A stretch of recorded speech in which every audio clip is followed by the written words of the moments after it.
Hey folks, how we doing today? It's me again, Shannon Fox here, Devoted Patriots 2 channel, and I have got a great little video clip here for you. It is a little bit of confirmation that places like New York City are falling apart behind this sanctuary city mantra.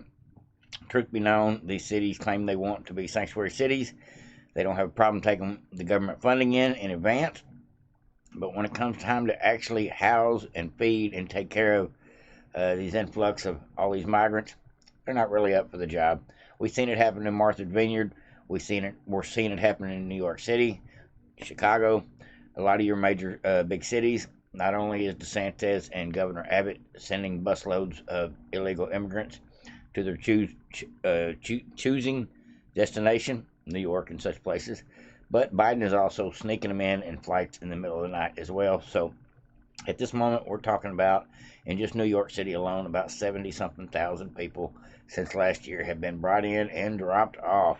We're talking about over 150 homeless shelters have been filled up by at least 40 something thousand of these migrants. And now that it's Thanksgiving time, Christmas time, feed the homeless time in these big cities, we got two issues: too many people, not enough food, and the harsh weather is coming.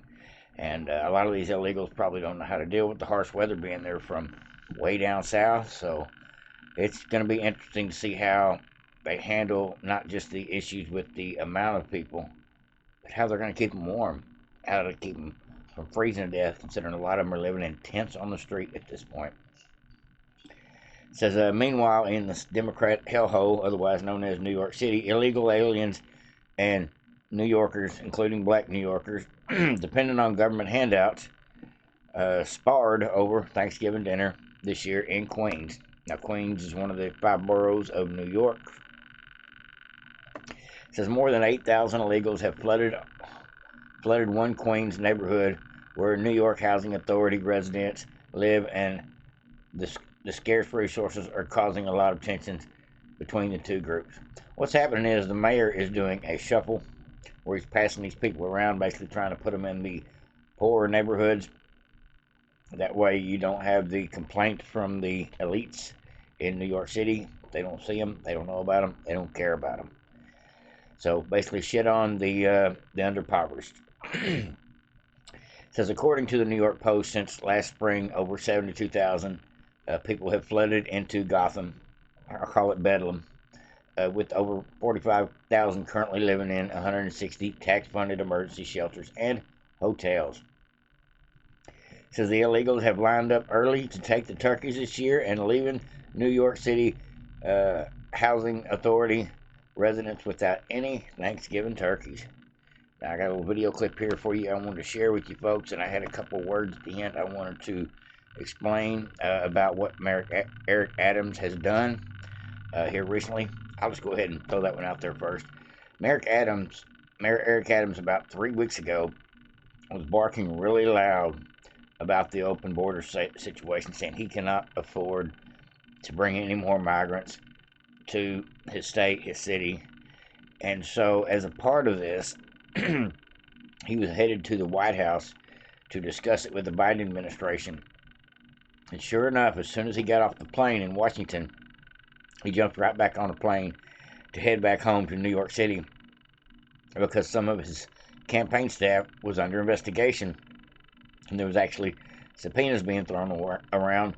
And now we find out within days of that, they've actually got the FBI is now investigating Mayor Eric Adams, and we have not heard another word about the migrant situation involving complaining to the White House. That tells me that Joe Biden put the FBI in Eric Adams' life to cool Eric Adams off from coming to Washington and using the microphone to make Biden look bad behind his open border policy.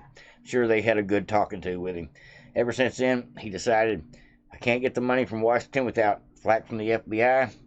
He'd just take the money out of local resident funding. I'm talking about parks and recreation. I'm talking about funding for the police, housing authority money that's actually city money for the residents to help facilitate things like trash and things for the residents.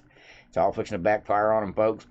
I think bringing these 10 or 15 million illegals into the country to try to find the new voter base is actually going to backfire on them, because what's happening is the blacks and the people that are opposite of the elites, I guess I would say the impoverished people, the people of low income, are the ones really being affected the most by our economy, by the fact that the borders are open, and by the fact that we're having to share Thanksgiving food or not get any Thanksgiving food because these citizens feel like they're second-class citizens because of the fact the illegals get first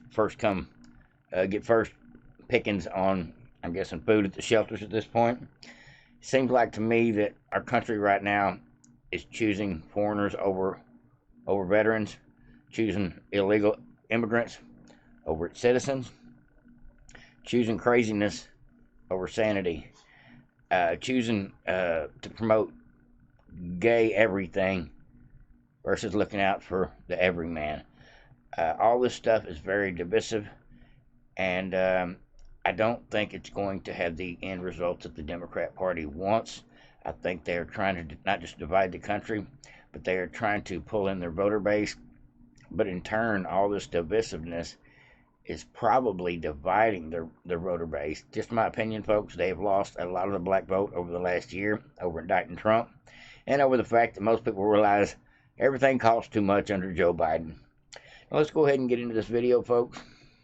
In one neighborhood in Queens, between NYCHA tenants and newly arrived migrants. Wow, tensions are growing with not enough food to go around. Why do we have to take the butt of everything, okay? This community here is already suffering. The residents living in NYCHA's Queensbridge houses look forward to the mobile food pantries that show up weekly. But over the past year, they have witnessed 8,000 migrants move into their neighborhood, and they've also noticed the migrants are also starting to take their stuff. They was first online for the turkeys this morning. If they tell you to be there at 11 o'clock, you get there like 10:30, 10:45, but they already out there. The line is from over there to over here. Free food giveaways, especially during the holidays, have become a source of tension between longtime New Yorkers struggling to get by and newly arrived migrants who are using the system to survive. A month ago, one altercation got so heated between a resident and a migrant, someone ended up in the hospital. We would never turn anyone away for a meal, but there simply just is not enough for both NYCHA residents and the migrant shelter residents. Councilmember Julie Wan says she alerted the mayor to the growing tension in her community and was able to get $50,000 to increase the number of hot meals served inside NYCHA's. But she's concerned the mayor's new budget cuts will only put further stress on a community already living in scarcity. People are going hungry right now. People are frustrated with not having enough to eat, not having heat and hot water in their shelters or in their houses in NYCHA. And people want to make sure that they just have their basic needs met like any human would anywhere. And that's what's causing the tension. And we're going to see what happens tomorrow. That's when the Reese family and Councilmember Wan are putting together a fall family feast equipped to serve 2,000 people. We're going to see how far the resources can stretch. Now, folks, this is probably happening all over the country in big cities. I'm sure a lot of food pantries, homeless shelters, places, NGOs, places, charitable organizations that actually help the veterans and the homeless just get by, Meals on Wheels, places like that, just help people get by just week by week with their little box of canned goods or things that they are able to go pick up. Now, when you depend on stuff like that, when you're in a situation where you financially need that stuff, need to be able to depend on those extra canned goods, extra box goods, once a month, every 2 weeks, whatever it be, and they're no longer available because somebody just showed up because Biden sent them here.